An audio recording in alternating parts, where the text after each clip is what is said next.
भविष्य में आप महापुरुषों की मौजूदगी इस मानव मंगल मिलन सद्भावना समागम में देखी जा रही है। आप समस्त महापुरुषों का कर्तव्य बनता है, ये व्यवस्थाएं आपकी हैं। आपके ही बंधुजनों द्वारा अपना तन मन धन खर्च करते हुए इन व्यवस्थाओं को अंजाम दिया और आप भी सहयोगी हैं। जहां भी स्थान मिलता है आसन ग्रहण करें और तन्मयता आत्मीयता से एक एक शब्द को मन लगा के श्रवण करें। क्यों? उपस्थित समस्त महापुरुषों की जिम्मेदारी है कि आप लोग किसी मेले में नहीं आए, कोई नुमाइश नहीं है।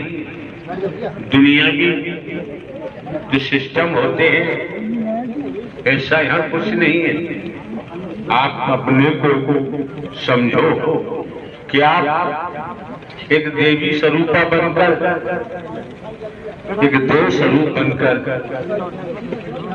इस मानव मंगल मिलन सद्भावना समागम में पहुंचे और हर महापुरुष को अपने लिए स्वयं की जिम्मेदारी का निर्वहन भली भांति करना चाहिए। वैसे तो यहाँ अधिक समय की आवश्यकता नहीं है। यहाँ जो कुछ मेहर होती है, रहमत होती है, दृष्टि से हो जाती है, बोलने की भी जरूरत नहीं। इस बात को आने वाले महापुरुषों ने जाना है। आने वाले महापुरुष इस मानव मंगल मिलन सद्भावना समागम में आते हैं, पहचाना है। और आप ये भी जानते हैं यहाँ किसी प्रकार का कोई प्रचार प्रसार तो है, लगभग इस मानवीय कार्यों को जनहित के लिए दुनियावी कैलेंडर के मुताबिक हमको लगभग 26 वर्ष हो चुका है। हमें पूछिए आप, हम नहीं जानते कि हमारा कोई परिवार था, हम नहीं जानते कि हम पर कभी बचपन आया, हम नहीं जानते, समझो साधारण भाषा में, कि हम पर कभी जवानी आई। हम नहीं जानते कि हमारे पास कोई संसाधन था। क्यों? 14-15 वर्ष पहले इंटेलिजेंस ब्यूरो से पेंशन अपनी मर्जी से हमने नहीं दी। आप समझ सकते हैं दुनिया की स्थिति को का आकलन करते हुए नौकरी मिलना आसान काम नहीं होता है। 14-15 वर्ष पहले पेंशन लेना सरकार के खजाने से तमाम धन भी मिलता था और जो दुनियावी तौर पर होता है, लेकिन अपनी मर्जी से हमने पेंशन नहीं ली है। आपको अपनी हकीकत बता रहे हैं, जिससे भटकने वाले भटकाते रहते। कलयुग है, घर घर में भगवान बैठे रोज पैदा होते हैं। आपकी मर्जी है, कहीं जाओ, आपकी इच्छा। तो जो पेंशन दिलवा के लाए हैं, किसी को दिखे न दिखे, वही उन्होंने इस शरीर को माध्यम बनाया हुआ है, निमित्त मात्र बनाया हुआ है। ये शरीर मात्र माइक है।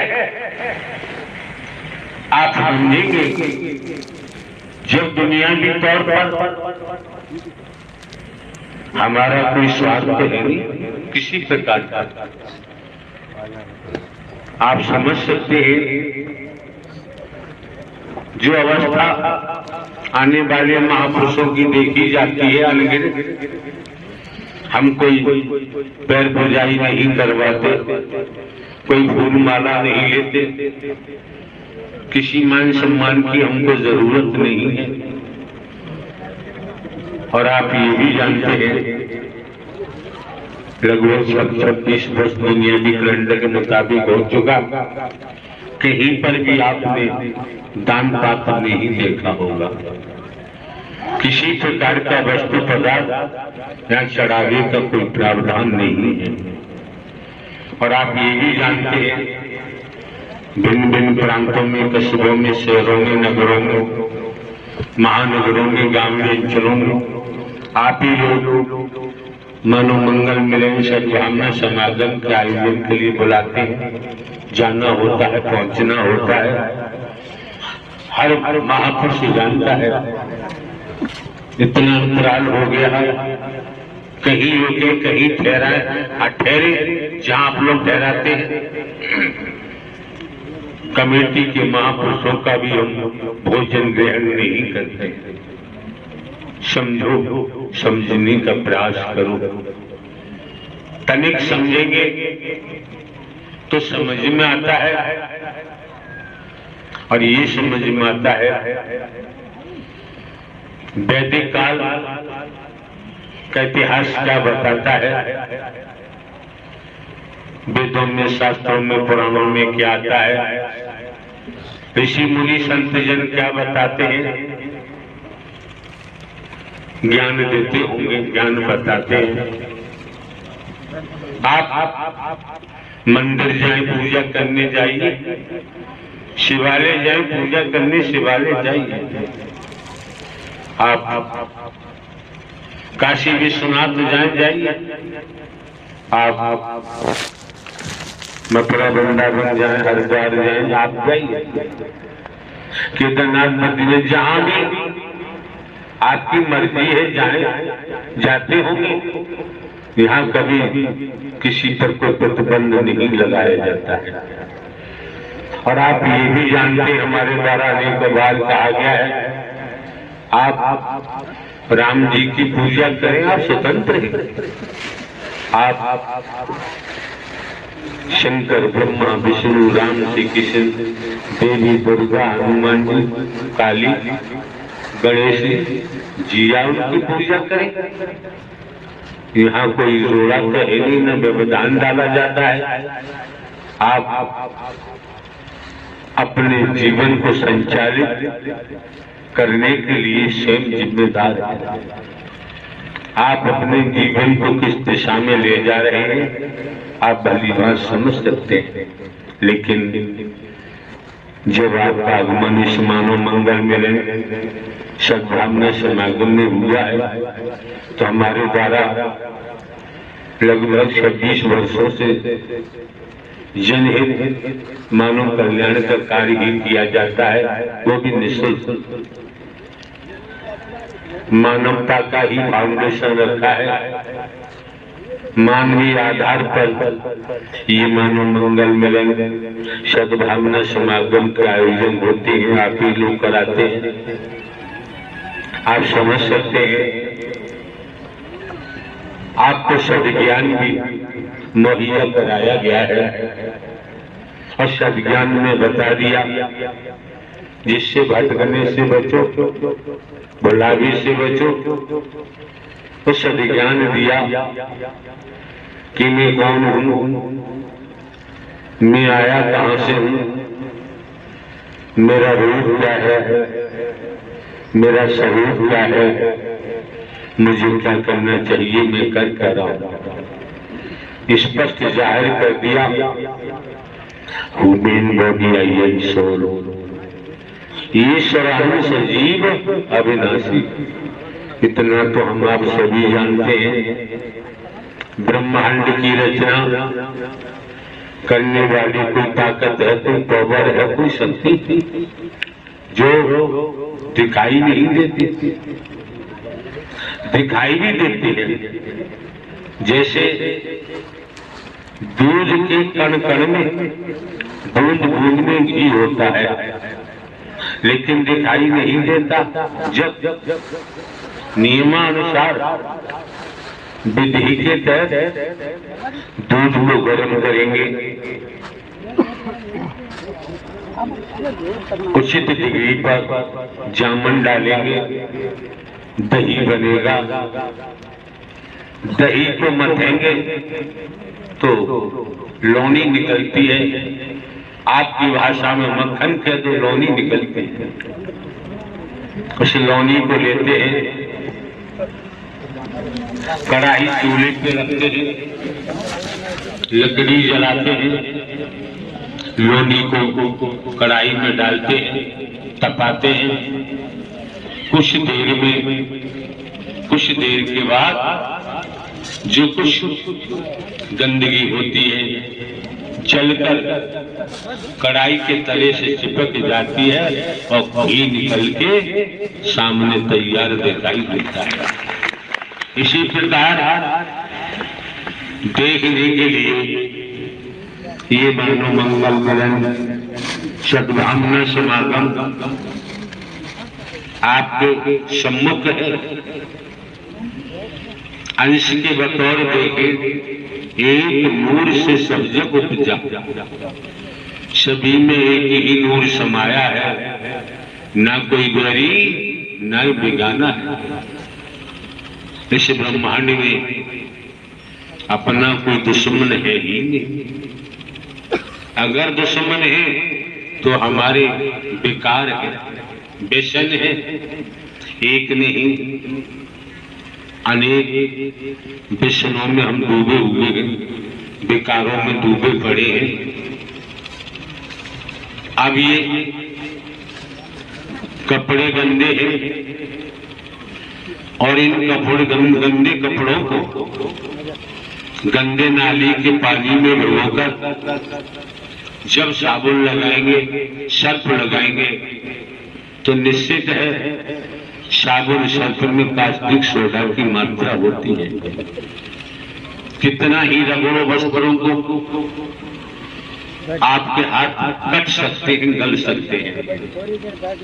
कपड़े का धागा हो सकता है, गंदे नाले में भीगे हुए कपड़े साबुन लगाने के बाद भी साफ होने वाले नहीं है। अगर उन्हीं गंदे वस्त्रों को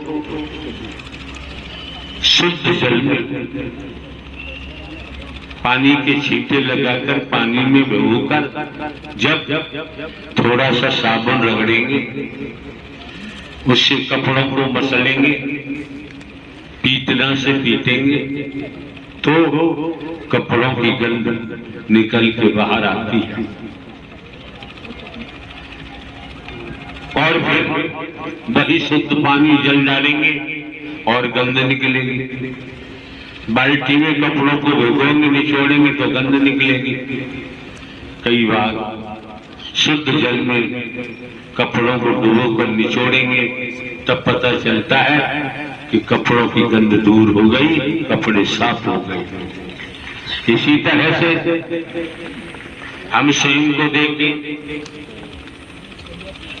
बाबा जी खड़े हैं, क्या बता रहे हैं? इन्होंने अपनी तंत्र विद्या के बारे में बताया। ये जाने इस संबंध में हम कुछ नहीं कह सकते। संसार में देखें अनगिनत तंत्र हैं, कोई कमी नहीं। जिसका जो मन चाहता है उसी तंत्र में सम्मिलित हो जाता है, उसी तंत्र में रहने लगता है, जीने लगता है। लेकिन इस मानव मंगल मिलन सद्भावना समागम में आपने आगमन किया है, आपकी मौजूदगी है, तो इस पर तो हम आपको जाहिर करते हैं। यहाँ कोई मिशन नहीं है हमारा, कोई संघ नहीं, कोई संस्था नहीं, न मिशन है, न संघ है, न संस्था है। और कुछ भी नहीं है, केवल मानव धर्म सत्य था, है और रहेगा। मानवता, भाईचारा, अनेकता में एकता, मानव मानव को गले लगाना, मानव मानव से प्रेम करना। क्यों? मानव की सच्ची सेवा में ही परमात्मा झलकता है। परमात्मा हमारी तरह कहीं भटकता नहीं है। तो ध्यान दे, मिट्टी को आप खोदे और किसी दिशा में फेंके, ऊपर को फेंके, स्वाभाविक मिट्टी नीचे आती है। क्यों? मिट्टी का मूल नीचे, जमीन वसुंधरा तो नीचे आते हैं। जल को आप ले उछाले ऊपर को, जल भी स्वाभाविक नीचे आता है कि जल का मूल नीचे जल है, जलाशय है। अग्नि को जलाए, स्वाभाविक अग्नि की लपटें ऊपर जाती है, सूर्य की तरफ भागती है। तो जब आप लोग इस मानव मंगल मिलन सद्भावना समागम में पहुंचे हैं, तो आपको भी समझना चाहिए कि हमारा मूल कौन है। जब तक संसार में है तब तक आपके मूल माता पिता, बेटा बेटी, भाई जो भी है माता पिता हो सकते हैं। लेकिन रूहानियत के आधार पर देखें तो आपका हमारा मूल कौन है। अगर हम मिथ्या नस्ल की ही वशीभूत बने रहे तो श्रीमान जी ध्यान दे, तो श्रीमान जी मूल से दूर होते जाएंगे। और मूल से दूर होने का परिणाम क्या आता है? जरा ध्यान दे के सुनिए आप लोग, थोड़ी देर के लिए शांत बैठिए। उसका परिणाम क्या आता है? मूल से दूर होने पर, मूल से दूर होने के बाद कर्म का आधार है। कर्म का आधार है। ये स्थूल शरीर है, कारण शरीर है, सूक्ष्म शरीर है, 5 कर्मेंद्रिय है, 5 ज्ञानेंद्रियां हैं। तो ज्ञान सबके पास है। दूसरे नारायण साकार ही परमात्मा ब्रह्मांड के रचयिता है। नारायण साकार हरि परमात्मा मायाधीश है, जीव माया अधीन है। और माया परमात्मा की दासी है। जब तक आप घर परिवार में रहते हुए, खेती बाड़ी नौकरी व्यापार करते हुए, जब तक माया पति की तरफ नहीं जाएंगे तो क्या होगा? कर्म का आधार है। कर्म के अनुसार हमें कर्म का आधार है। वर्तमान से भी समझ सकते हैं, खेत में गेहूं का बीज डाला है, समय आने पर गेहूं की ही फसल मिलेगी। चने का बीज डाला है तो चने की फसल मिलेगी। आपने अपने कमरों में, कोठी में भूसा भर रखा है, जब खोलोगे तो भूसा ही तो निकलेगा। अनाज भरा हुआ है तो अनाज निकलेगा। मेवा मिष्ठान भरे हुए हैं तो मेवा मिष्ठान निकलेगा। गोल्ड डायमंड भरा हुआ है तो वही निकलेगा। कर्म का खेल, कर्म क्षेत्र।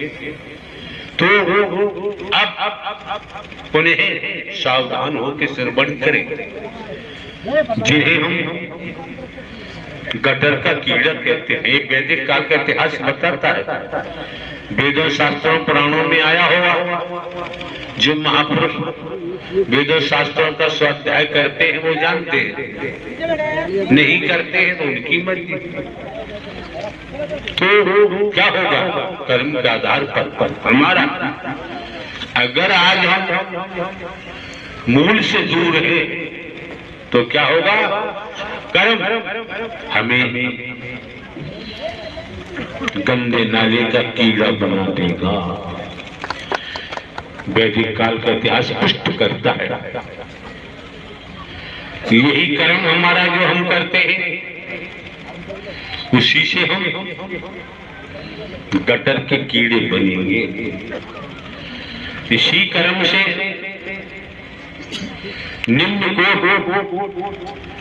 के तनु में यातना भोगने के लिए जाना ही पड़ेगा।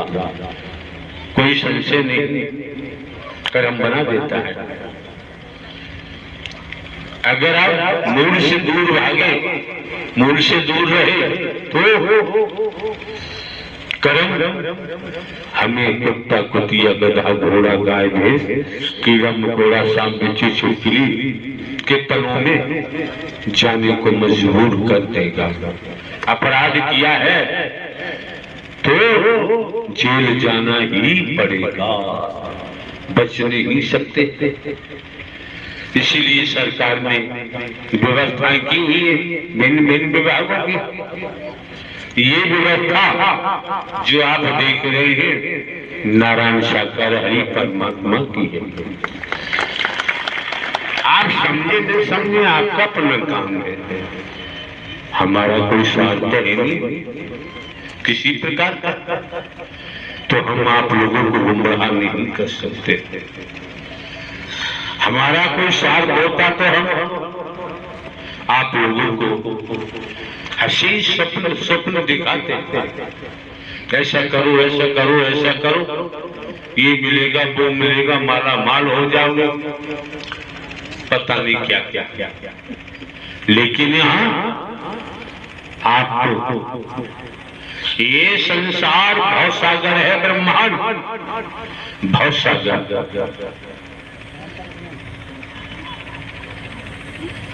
आप समझ सकते हैं, आप लोगों ने देखा होगा,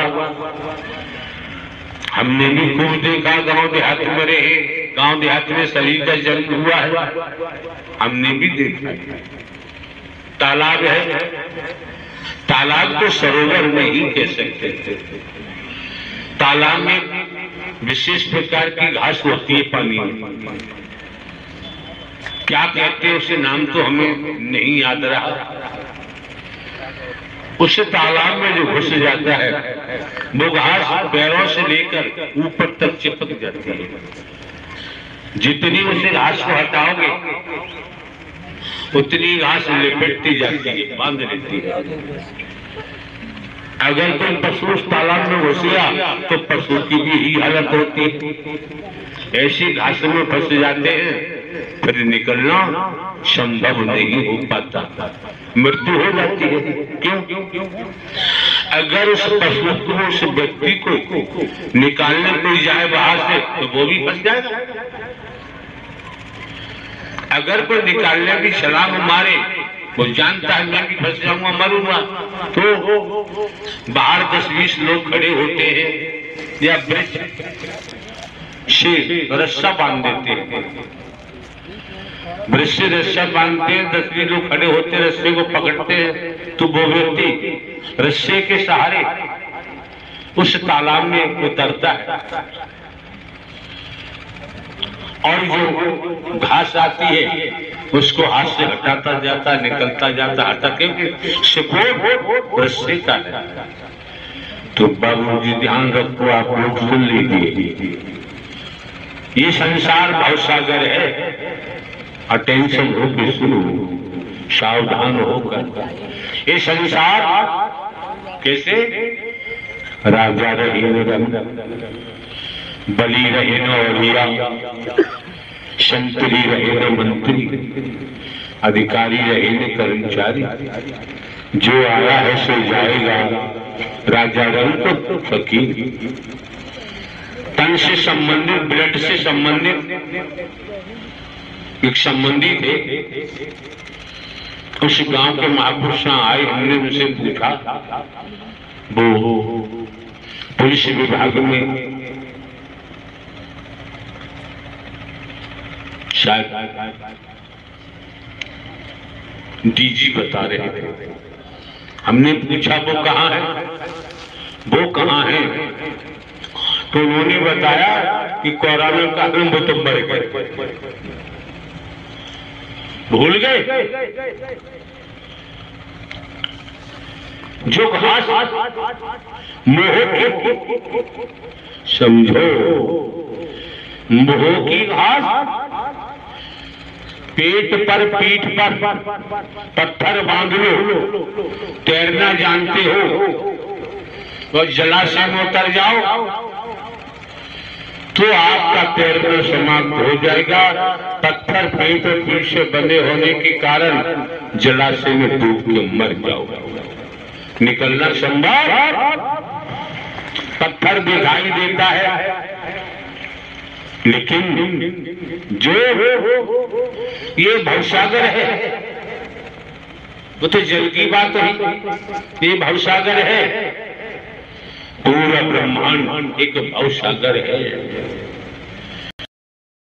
और इसमें हमने हर पल